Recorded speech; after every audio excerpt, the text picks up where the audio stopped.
Dear student अस्सलाम वालेकुम। आज हम 9th क्लास का चैप्टर नंबर 3 पढ़ रहे हैं और इसकी फर्स्ट लॉ और सेकंड न्यूटन लॉ जो थे हमने वो पढ़े थे। अब हम इनकी एग्जांपलों पर थोड़ी सी डिस्कस करते हैं कि इनको हम अप्लाई कैसे करते हैं। कि न्यूटन जो फर्स्ट और सेकंड लॉ के बारे में हमने पहले डिटेल से पढ़ा है, अब उनको उनके अप्लाई कैसे किया जा सकता है, कि उनके काम कहाँ कहाँ हैं, वो अप्लाई कहाँ कहाँ हो रहे हैं, ये पढ़ेंगे।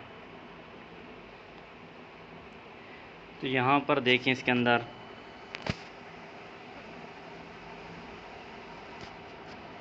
हमारे पास जो एग्जाम्पल नंबर 3.1 है, इसके अंदर कहता है find the acceleration that is produced by A 20 Newton force in A mass of 80 kilogram. तो यहाँ पर देखें,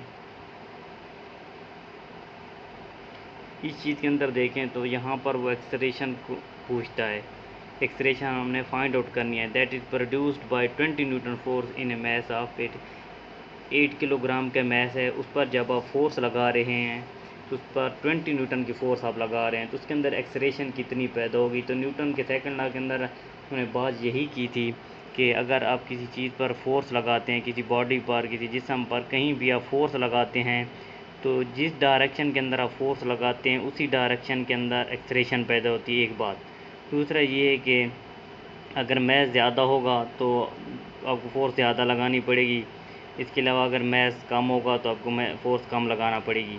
इसके अलावा ये भी कहा था कि जो एक्सलेरेशन पैदा होती है वो किसके डायरेक्टली प्रोपोर्शनल होती है, मैस की होती है। अगर मैस ज़्यादा होगा तो एक्सलेरेशन कम पैदा होगी, और अगर मैस कम होगा तो एक्सलेरेशन ज़्यादा होगी।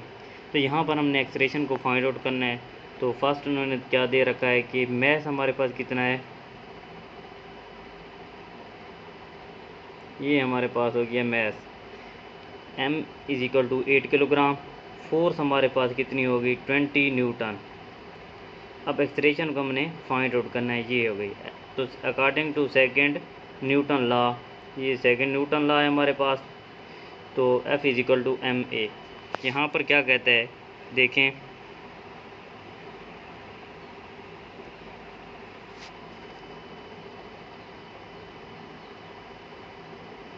अब यहाँ देखें तो F हमारे पास कितना हो गया, 20 न्यूटन, M 8 किलोग्राम।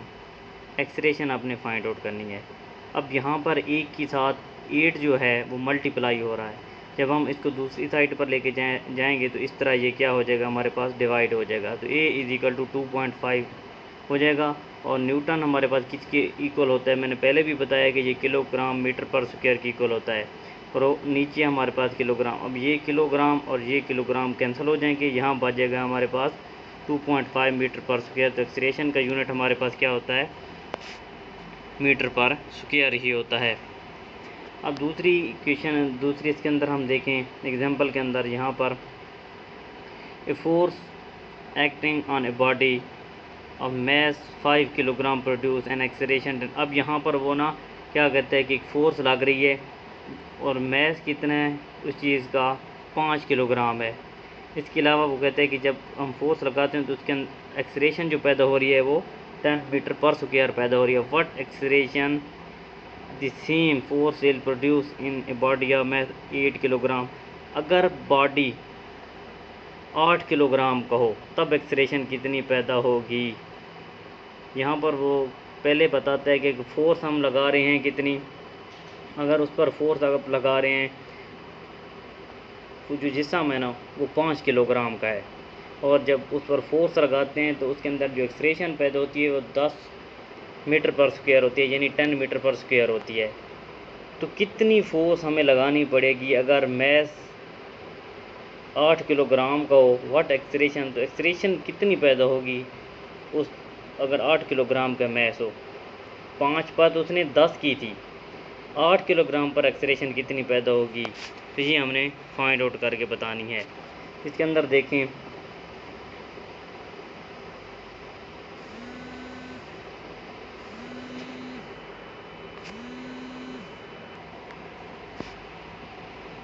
तो अब हमने करना क्या है, यहाँ पर देखेंगे तो मैथ उसने M1 जो बताया है 5 किलोग्राम बता दिया है, M2 जो है वो 8 किलोग्राम बताता है। एक्सलेरेशन जो अभी पहली जो पैदा हो रही है ना, जब 5 किलोग्राम था तब हमारे पास 10 थी, अब दूसरी एक्सरेशन जब 8 किलोग्राम पर वो कहते हैं कि कितनी एक्सरेशन पैदा होगी, ये हमने बतानी है।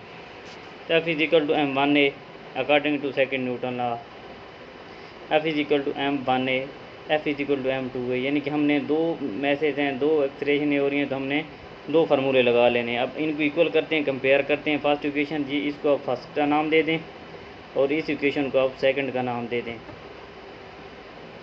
m1 a1 is equal to m2 a2। अब हमने निकालने हैं a2, तो m2 को दूसरी जानिब लेकर जाएंगे और वहाँ डिवाइड हो जाएगा। इस तरह कर लो, आपकी मर्जी। अगर दोनों तरफ m2 डिवाइड कर दो, ये यहाँ से m2 कैंसिल हो जाएगा और यहाँ m1 a1 ओवर m2 हो जाएगा।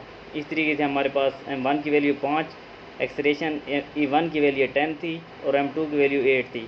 8 उधर चला जाएगा, तो यहाँ इसको हल करने के बाद जो हमारे पास आंसर आएगा वो क्या आएगा, a2 इज इक्वल टू 6.25, यानी 6.25 मीटर पर स्क्वायर इसका आंसर आ जाएगा। जब 8 किलोग्राम मैस होगा उस वक्त एक्सरेशन कितनी होगी, 6.25। यानी कि जितना आप देखें, यहाँ हमने पढ़ा था ना कि एक्सरेशन इन्वर्सली प्रोपोर्शनल मैस की होती है। यहाँ देखें तो पहले 5 किलोग्राम